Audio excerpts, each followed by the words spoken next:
going to introduce everybody, and then I'm going to give you a crash course on manga lettering, because I know it's probably one of the most niche topics in manga localization.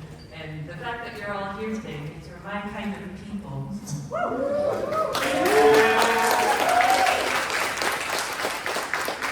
we're going to move into some questions for our lovely panelists. And then finally, at the end, we'll have a Q&A if you have enough time. First up, we have Barry Schrager. Please introduce yourself. That's me. Hi, I'm Barry. I am a manga letterer. I started in 2018, and my first series that I worked on was Is It Wrong to Pick Up Girls in the Dungeon Sword Oratorio, which I actually coincidentally took over from Liz's brother. I was like, oh, yeah, Burger. He doesn't include the vowels in his publishing credits. But anyway, since then, I am probably Azuki's #1 letterer. So if there's a series that's licensed on Azuki or licensed directly to Azuki, other than 2 of them, I am the letterer. So that includes the newly soon-to-be printed Hikaru in the Light and Mekagude, which is also getting an anime in October. And then a fun fact about myself is I am a longtime cosplayer. I just celebrated my 18th cosplay anniversary at Otakon. So I like the show. Are you going to do a pose for us? Yeah. So we have Evan Hayden.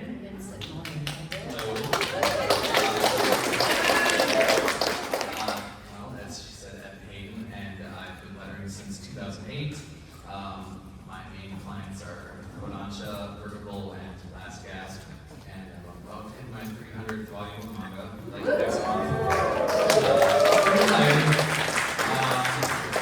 A few of my favorite ones I've worked on are, I do all the Alita books nowadays, which means Battle Angel Alita, which means a lot to me because that's the manga that got me into manga back in '93 when I was a little kid. Doing Ashita no Joe right now, which is really exciting. Doing some Keiichi Koike stuff like Alter Heaven, if you're into the more like avant-garde side of manga. Doing something called Tank Chair right now, and I'm doing something called Sketchy, which is about skateboarding, which is really fun. Thank you. Next we have Liz Blakely, and those of you who do not know, That's my senpai. Thursday night we had the very first localization awards in North America, and Liz Blakely won the Best Lettering Award. Please give it up for Liz.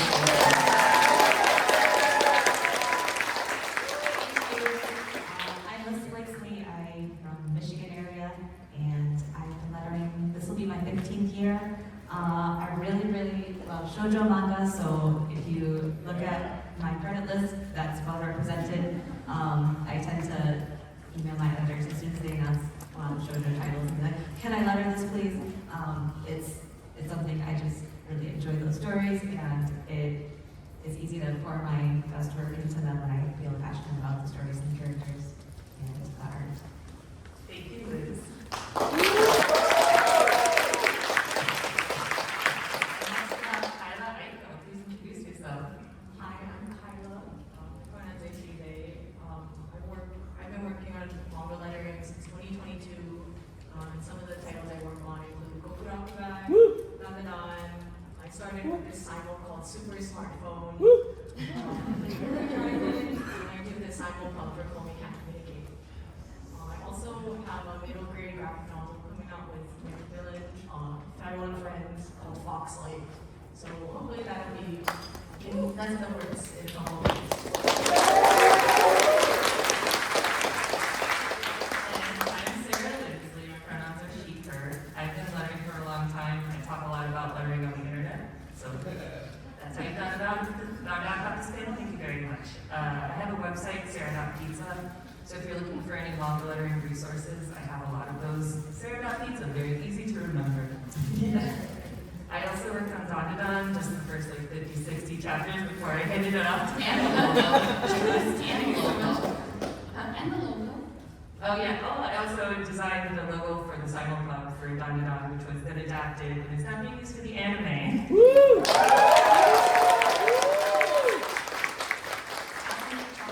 So if you like comic book fonts, I make comic book fonts. They're not pizza. Okay. For those of you who do not know what manga lettering is, I'm going to give you a little crash course. One of the things we do as manga letters is we typeset, which is literally copying and pasting from the script, so you can see that on the very left. That's what we would see from like a Word document that we get from the translator. And then we would take the art that we get, from the licensor, and we would copy and paste it in InDesign, and then make it look like a beautiful little oval. Look at this text, very mindful. So that's what we mean when we say typesetting. It is literally setting the type onto the page. Something else that manga letters do is we retouch. I obviously can't use any real art, so this is just a demonstration of the kinds of things that we would have to do. Asides are those little bits of text that you see like next to a dialogue balloon, and it's the character saying something, under their breath. And all of those things are usually flattened into the art, so it's our responsibility as manga letters to retouch all of that so that we can then typeset the translation onto the page. So that's what we mean when we say retouching. We are cleaning up the original art and removing any text so that we can put the English translation on top. Another example of one of the things we have to do when we retouch is for sound effects. You might hear us use these terms later in the panel. On the far left is what we call full retouch, and that's where the Japanese sound effect has been completely retouched from the page and then replaced with the English translation. And in the middle you have a styled subtitle, which is like on the side, it's not retouched. We're not retouching the Japanese off of the page, but we are trying to mimic the shape and style of the sound effect just below it. And then finally we have simple subtitle, and if you read simulpubs or you read anything from Yen Press, for example, this is what we would call a simple subtitle, and it's the quickest way to put a translation on the page for sound effects. And that's why it's used for simulpubs, because it's really fast. Just for an example, here's a page that I worked on from Fushigi Yugi Byakko Senki, and everything you can see on the page that's English was something that I had to put there. And here I highlighted all of those things, so the dialogue is in purple, the sound effects are in red, and all the signs and labels are in green. It's a lot of work, and if we do our jobs very well, you won't even notice that we were there. Some quick facts about manga letters. We're usually all freelancers. It's very rare in the industry to have an in-house job lettering manga. We usually use InDesign, Clip Studio Paint, Photoshop, Illustrator, and I think all of us use drawing tablets. Is that true? I don't know if we could do this without a drawing tablet, honestly. Like retouch, especially.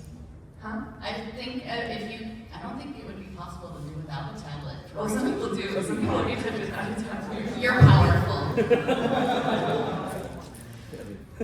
We are going to use the term letterer, but typesetter is also used by some folks, but in the American localization industry, it's pretty normal just to use the word letterer. But just know that they are synonymous for the most part. Editors hire letterers directly, so you're never going to get any spicy news from freelancers. Don't ask us for this information on the internet. Generally, the only contact we have at companies is our editor, and anything they tell us, we are not going to tell you. The median page rate for letters is only $5 per page, so a lot of letters do not earn a minimum wage. It's the sad truth of this industry, and I don't feel like I can celebrate, the best of the industry without recognizing the fact that many of us are not paid very well, and some agencies pay as low as $1 a page.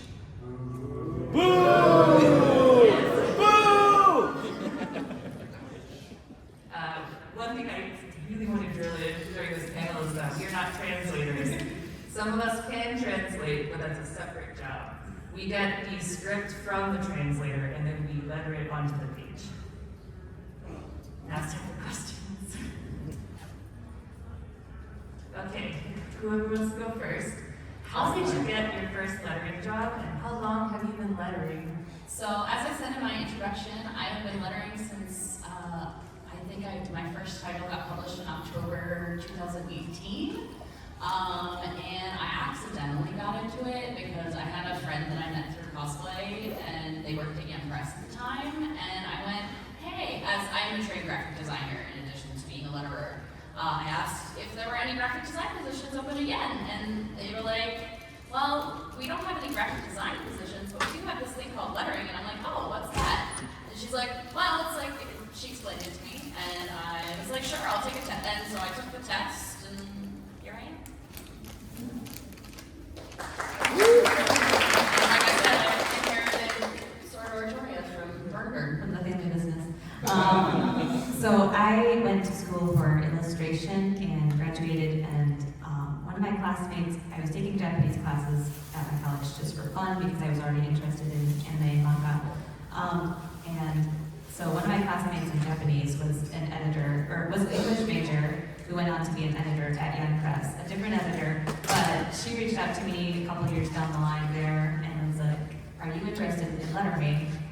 Knowing that I had the art background with Photoshop and InDesign knowledge and a passion for Japanese comics, and I was like, oh, yes! I had started, paying more attention to the credits in the back of books that I was reading, and I had, favorite translators, but I hadn't really made the thought myself, do I want a letter? It was just someone offered this to me, and I realized that's exactly what I wanted to do. So that was in November 2009. My first title was Romeo times Juliet, or Romeo x Juliet. And at the time it was still, we would get files that have all of the text baked into the art, flattened in. So I think what really got my foot in the door was that I was very meticulous and detail-oriented with the retouch. I tried to make it look as if no text had ever been there. And I think that impressed my editors, and so they kept asking me back. And so I've been lettering for 15 years now.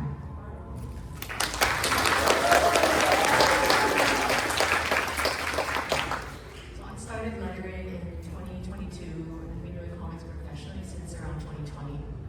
My first lettering job, I got it from a call on Twitter. Someone for Webtoon Original had posted they needed a letterer. And I had a small portfolio, so I sent that along as well as some more specific samples that were best suited to that job, and then I got an email back. It was like, okay, we'd like to do a little test, and that was my first lettering job, and I used that to apply to subsequent jobs by just also emailing my portfolio along.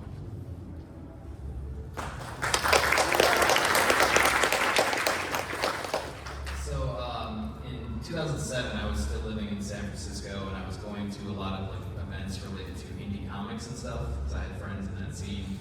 And I was kind of in a weird career transition because I've been hammering away at a photography degree for a career for a few years, and the recession was in the middle of grinding that out of me. And I was getting more graphic design jobs, so it kind of felt like life was pulling me towards boring corporate design stuff that was soul-sucking. But I got to be friends with Colin Turner, who runs Last Gasp, and he offered me the manga Tokyo Zombie to work on as my first book. And that led to a Maruo book that we did together, Panorama Islands. Anyone read that? Nice. I'm a big Maruo fan. And eventually, my career kind of started slowly, and eventually I saw a tweet about Ben Applegate from Kodansha needing a letterer for a Tezuka book, and I was like, oh my god, I have to do this. I love Tezuka. So I shot my shot, as the kids say, and that led to me work on that. And then once he moved over to Kodansha, I started getting a lot more projects to work on, and that's kind of when the train got running. What I'm hearing is it's a good idea to follow industry people on the internet. What is one thing you've lettered recently that you're really proud of? We're going down the line. Okay. Probably Michael Uday, because I'm secretly really good at styling that shonen battle manga sound effects. Apparently, I will caveat this with I do get layered files for this series. So what that means, I know, rare.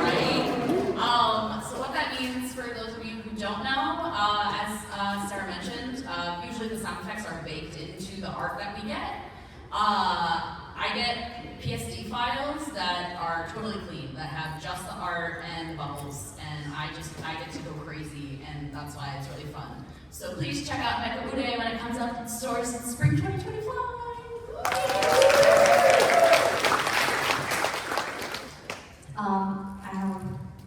I guess I'm really proud of Witch Habitary. Jonah the Dawn is another that I worked really hard on. But one lesser known title that I really adore is called Call the Name of the Night by Tama Mitsuboshi, published by NYC. It's 5 volumes, the last one isn't out yet, but I was offered this series and immediately fell in love with the art and knew that I couldn't just do the normal yen style simple sound effects. But I also, I didn't know if I could match the sound effects using just fonts because they were really creative and artistic, and each one was, like, you get one shaped like little puffy clouds or kind of falling apart, breaking rocks. And I was like, I think the only way to do this is to hand draw all the subtitles. So I waited as long as I could, and then I was like, I would like to do it this way. And my editors were like, yes, go ahead, do it. So it takes me a longer time to do that kind of detailed work, but I am really, really happy with the results. And it's a really beautiful, sweet series about a girl with some kind of anxiety issues, kind of learning to open up her world and just see the beauty of things and make friends, and I love it.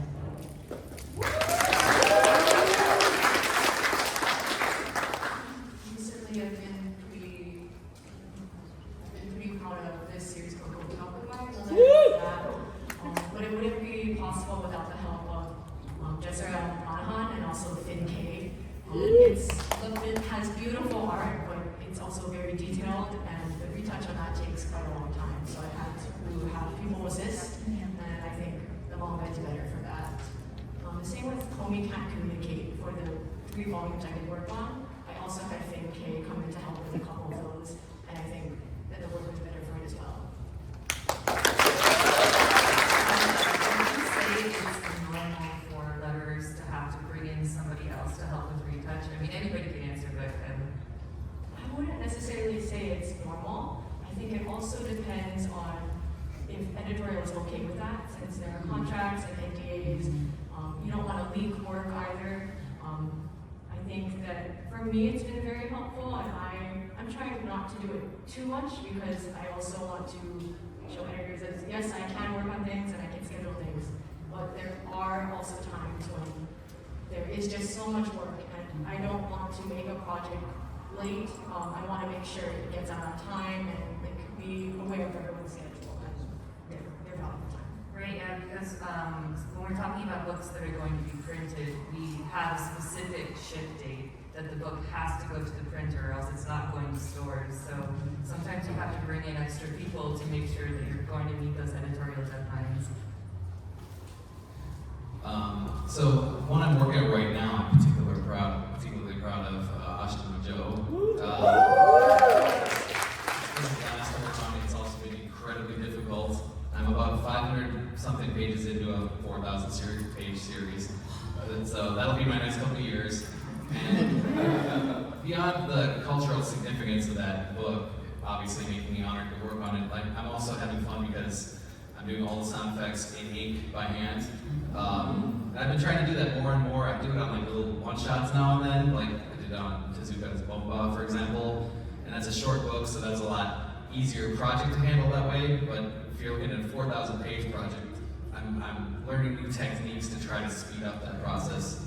So I'm using markers, I'm using pens, I use Sumi brush with like the actual like platter of ink that you dip it in occasionally if I want to get like true brush effects. And that is incredibly difficult to control your hand when you're doing that. I have no idea how like Shogo artists are able to do that. So when you use these analog techniques, you're drawing it on the page and then scanning it in, and then... I have a vertical, like, so like I have a, if you try to do that on a flatbed scanner, it takes forever. So I have like a fancy version of a document scanner, like the ones with the top loading ones.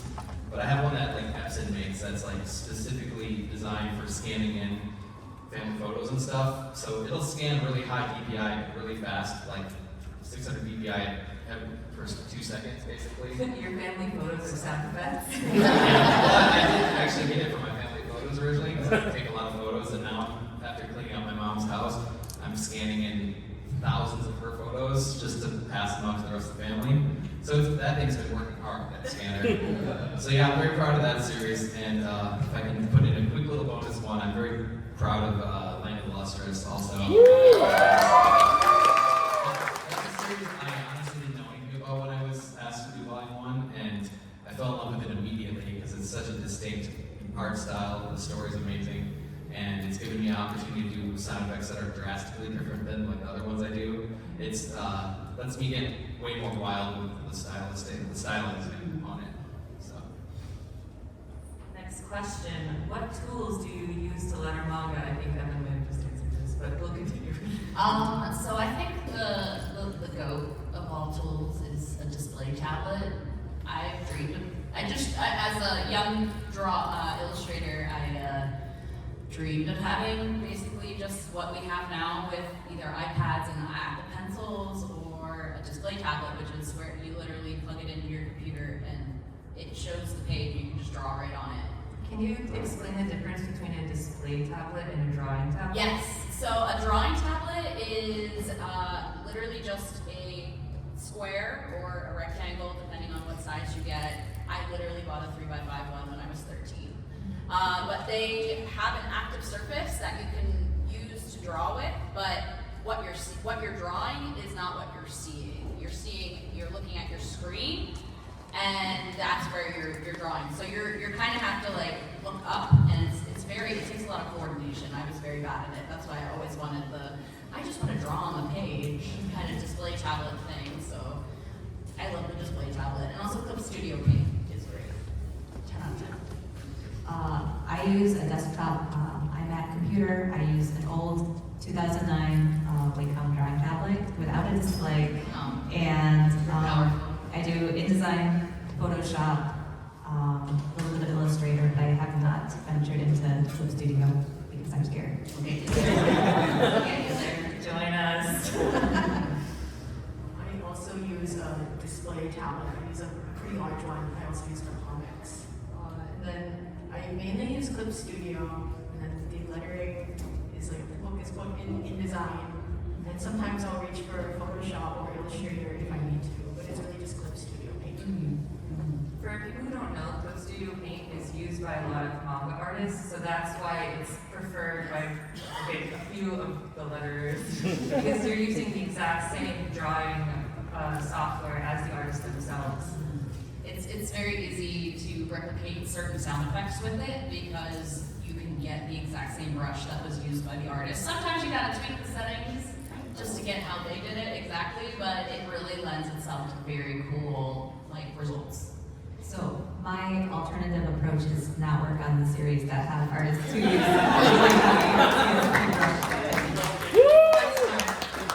I like old stuff. So I'm kind of regressing in a way, technology-wise. No, it's so cool that you do analog. Well, it's not just that, but like 20 years ago, I was doing a lot of fine art, like where I used tablets all the time for what I was doing, because I was combining photography and illustration and making these giant pieces that were like collaged together. So I was all about the tablet, and I didn't have a display tablet at that time, so I got used to that disconnect you have when you're looking at the screen. And finally in 2013, I bought a Wacom Cintiq display tablet, because I finally had a little bit of money in my pocket, and I've used it one time. I like it, I got used to it. Actually, one of my New Year's resolutions this year was I'm finally going to bust it out and use it. But we'll see, I'll get back to you on that. Weirdly on my current computer setup, my old tablet doesn't ever want to sync up right. So I've been actually just using mouse for everything the last 5 years, 6 years. And like I said, I'm going way more analog too, because the more I have the opportunity to do my sound effects by hand, I'll do it. And to the point where if I have splatter effects on a sound effect, I'll just go up to the garage and just splatter paint and stuff. And I try to do as much as I can to on these old analog books to do it the way the artist did it basically. Just as much as I can, because it looks really badly clashing to me when you have a classic manga with like you have to be a super skilled letterer to like make that blend in using fonts on a classic manga. Otherwise, I want to pretend I'm lettering it the way they might have done it, basically. Yeah, I think that our different methods really speak to the different books that we work on. And like Liz was saying, she just doesn't accept books that have a whole lot of like transparency and clip studio paint effects. And I think that affects what kind of books that you are even offered to work on. I mean, Evan, you're working on a Ashton and a Joe. So I think that your style really lends well to this sort of like almost archetypal project. Can I add on one thing real quick about software? I don't want to dominate conversation too much here, but I want this to be a little inspiring for you if you are like me and you don't feel comfortable using certain software that is the industry standard.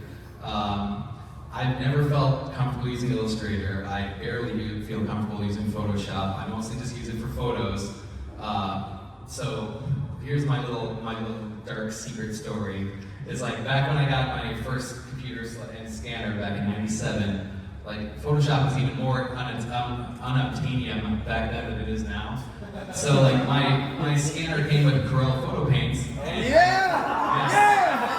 I learned it like the back of my hand, and I've been buying new versions ever since. And that is still 90% of my workflow is Corel Photo Paint. So go paint it up. I just do the other stuff when I absolutely have to. So I'm saying the important thing is if you work as a manga letterer, as long as you can export the files that your publisher needs, who cares if you do it? Don't be ashamed of it. I think InDesign is a standard that everyone Yes. has to use, Yes. but as far as image editing sort of provenance, there's Yeah. more free reign. Yeah, as long as you can put the page in InDesign, you're golden. It doesn't matter how you do it otherwise. For people who don't know, a simulpub are the chapters that come out at the same time in the US as in Japan. And so some of us are responsible for lettering those so that they're in English at the same time as Japan. Another way that comics are released is in full graphic novels, which is probably what you're all familiar with, but there's a huge difference in the workload. And so I'm really curious to see what the difference is in your processes for simulpubs versus graphic novels. I generally use more shortcuts for simulpubs, just because they have to get done much faster. You usually only have a 2 or 3 day turnaround at most, sometimes even less. So I use a lot more fonts for those sound effects if I'm doing ones for certain companies, or we'll just do simple styles, so depending on the publisher and the client with one or the other. But I pretty much try and streamline my process as much as possible for simuls. I think for me, it's also a timeline thing. Usually the editors that I work on, I do Shonen Jump simuls and then one Shonen Sunday simul. Usually I retouch all the asides. Sometimes for a certain series there are many asides, so if one looks more sound effects-ish, then I will not retouch that one. Usually I don't have to retouch signs, and I've been told lately, when I started out retouching signs and also phone screens, Yeah. but Yeah, if it's not relevant to the story, usually I won't. yeah. I'll either subtitle it, if again, depending on the house style, or just leave it. So you have a lot of like editorial leeway on whether or not you do retouch something for a simulpub as opposed to a graphic novel. Yes. Do you ever find simulpubs then? Well, my process difference is Uh-oh. That's what it is. my process difference is that simulpubs stress me out. So other than one, I only do one, and I don't do any others. The one I do gives me a lot more freedom as far as scheduling than a lot of them do. So if you like having to keep on a very strict schedule, then that's for you. So One more thing, usually for, at least the simuls I work on, I usually don't get any revisions, except maybe for one series I bought, I did get occasional revisions. But I keep that in mind, and I make notes to the editor, like, hey, if it's like a big thing, I'll be like, oh, I will get this in the graphic novel release in a few months, 6 months, whenever it's coming out. What series takes you the longest to letter? For me, it's probably My Dear Detective, because they asked me initially to do full replace on that, unfortunately when I don't get layered files on. So some of the art's fairly complex, but it's really my only series that I currently have where I'm asked to do full retouch. So probably that one. My longest taking series, I think, is Monthly Girls Nozaki-kun. It's a lot of fun, and I laugh like half the time that I'm working on the series, and then the other half I'm like crying as I'm retouching so many asides over like radial, gradient, screen tones, and all these little fussy background details. So it's I have complicated feelings about the series. I do really love it, but it's also so full of text, and then like even the dialogue doesn't give me a break because it's got these really thin, narrow bubbles, and they're like weirdly shaped because it's like the artist wrote the text and then drew the bubble around the text, so it's got like these weird projections, and English isn't being written vertically, it's going horizontally, so it's a bit of like a jigsaw puzzle to fit everything in place. I know the editors also work really hard to make it all finally look beautiful in the end, but yeah, I hope you read it. For me, it was Komi Can't Communicate when I worked on the graphic novels. It was before it was a simulpub.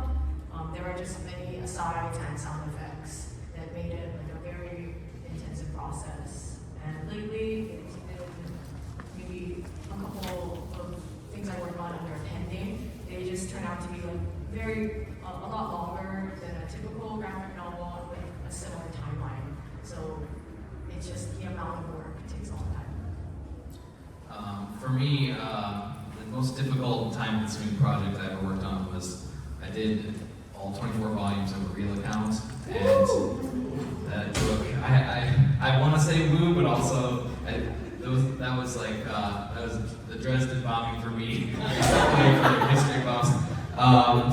Yeah, most of my books take me about 50 hours each to do, and that one take regularly 100 plus hours.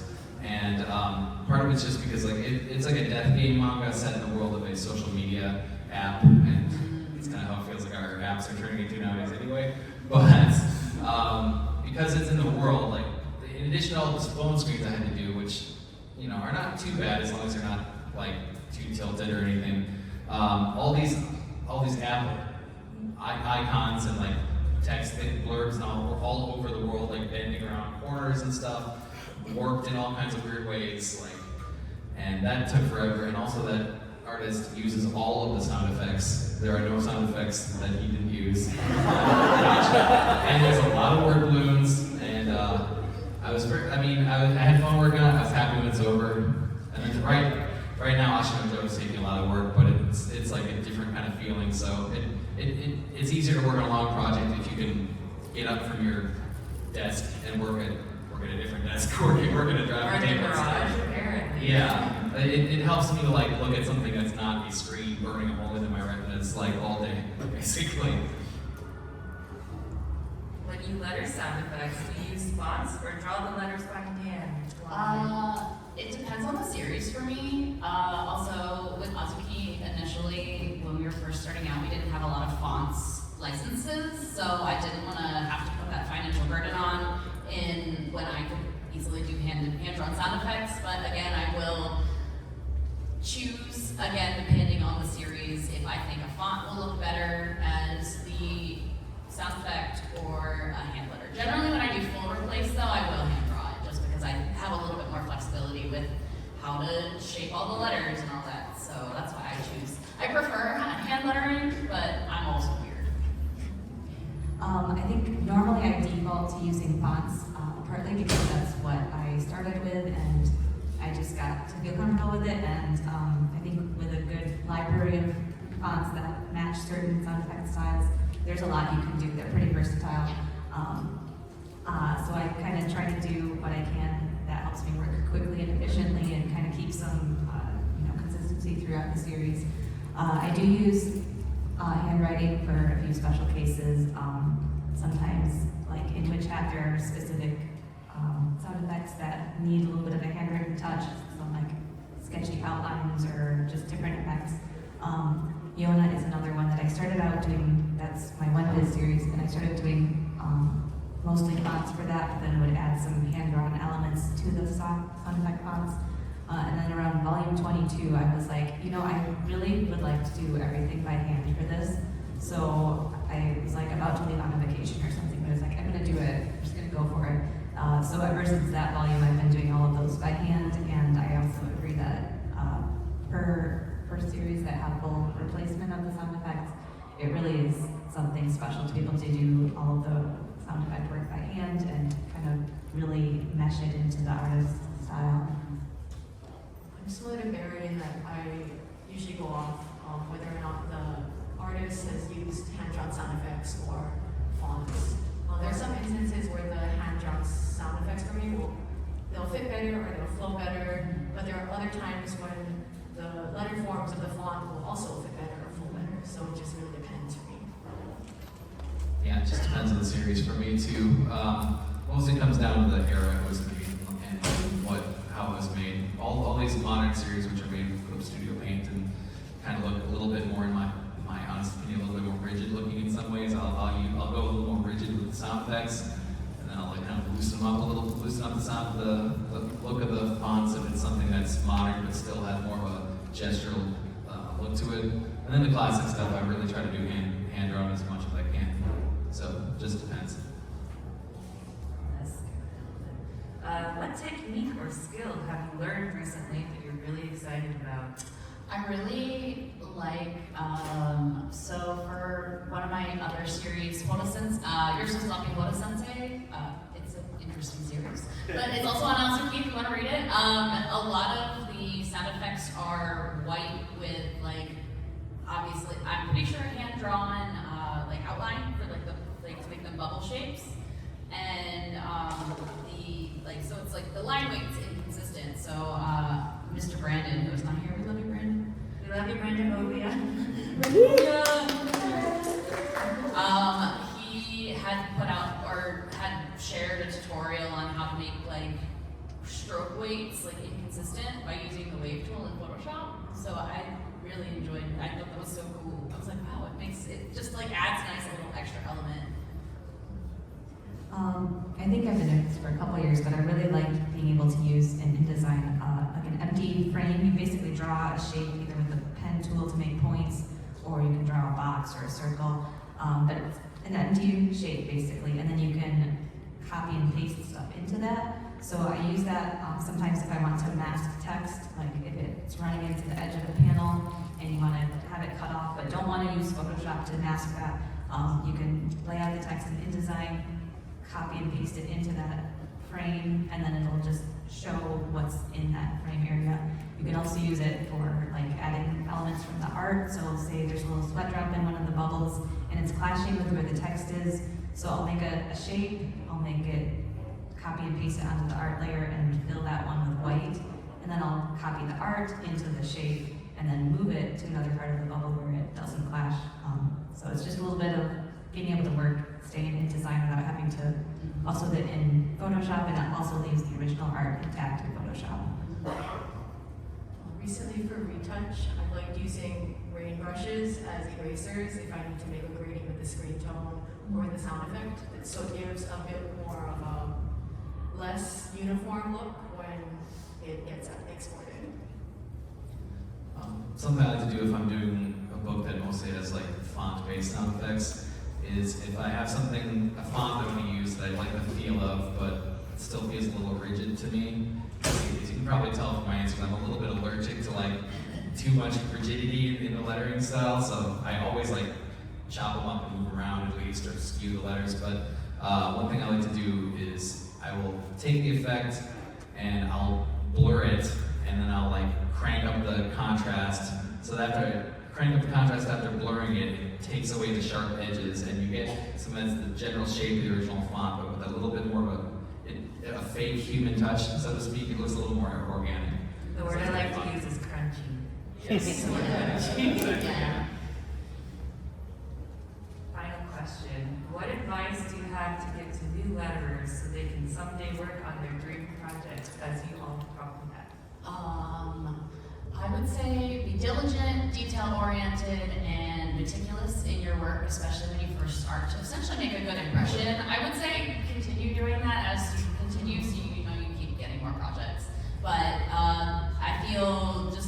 diligence and just being meticulous really shows in the final product. And if you can see that and you can impress your editors, it's a great way to get more projects. I was going to say, read manga that's published by lots of different U.S. publishers. There are several different approaches. There are some similarities between publishers, and but I think knowing what the market has and looking at what publishers do and thinking, like, this works really well, and I think I could emulate that, or I don't know if this works so well, but I think I could do it better. All of that is really good to kind of train your senses and eyes for like how to do good work. Getting familiar with Photoshop and InDesign. If you are younger and still have access as like a student, it's a lot cheaper than having to buy a full pro subscription. Also, if you're a freelancer, you can write it off. Right, but if you're not a freelancer yet, see whatever way you can do it. Yeah. Absolutely. Especially InDesign. And also, I think just being aware of which publishers publish the types of series that you really like and resonate with, or who have publishing standards that are like what you feel like your skill set would fit with. Just all of that helps you kind of direct where you want to apply and pursue your work. I think I'd say make sure to develop a good rapport with people if you are interested in reaching out to freelancers, and some might not be as receptive because they're busy, they have jobs. But if you do ask someone for advice, like, be kind, be considerate of their time, and if you do end up getting into the industry, make sure to keep a good rapport with your editors, other people in the pipeline as well, since they all have responsibilities, and sometimes it's hard to remember that they are also doing similar things to you and they have similar deadlines to hit. Another thing I think is don't be afraid to, like, once you develop that good rapport, don't be afraid to like nudge people because they are generally busy, and also have friends both inside the industry and outside, because as a freelancer it's easy to burn out, and also sometimes the work is insular, and so it's good to remember that there are other things in the world than this computer screen that you're looking at for 20 hours a day.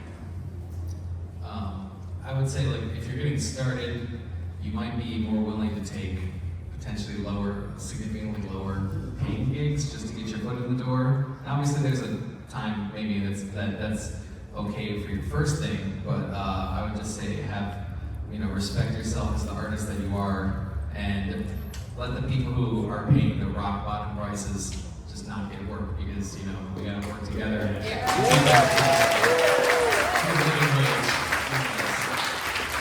The little tiny bonus thing I mentioned is, like, you don't have to know Japanese for this job, but it comes in handy sometimes. Oh, yeah, definitely. I'm not fluent, but I mean, I speak well enough to communicate with my wife. That's all I care about. And that's also my cheat code, because sometimes if there's something in the script that's not translated, it's like 4 a.m. and I'm on a deadline, I'll go like wake up Mio and be like, what does this kanji say? What do I do? But Again, we're not translators. Yes. But if you do have to know a little Japanese, sometimes it comes in handy, because sometimes you get sound effects that in the original are like upside down, and like you might want to like have your sound effects flow with that, and it helps if you know what order it's reading from. So even if you just have like a little katakana hiragana chart with you can look at it just to be like, okay, that's what that says. Here's the angle I should do this. Comes in handy. Yeah, I learned Japanese from watching like karaoke videos of J-pop groups, and I feel like that's enough reading comprehension. Oh, That's all absolutely. you need. You just need to watch something. Yeah, if I can read, and then especially since I work on a bunch of shoujo series that have the furigana, that it makes it much helpful to read kanji too. But yes, knowing kana is very good, very helpful. It's not a necessity, but it does definitely help if either your translator misses a bubble or misses a sound effect. You can be like, oh, okay, I see that it says kara. I can translate that somehow, because that's just how it. I just know kara is usually a rattle or I don't know, snap, or not snap, kara, like a. It's like that's Yeah, let's look at that. Yeah. You read a lot of manga and you see the sound effects that how they get represented, and you're like, oh yeah, that's that one. Yeah. Well, thank you so much, folks. Give it up for this wonderful.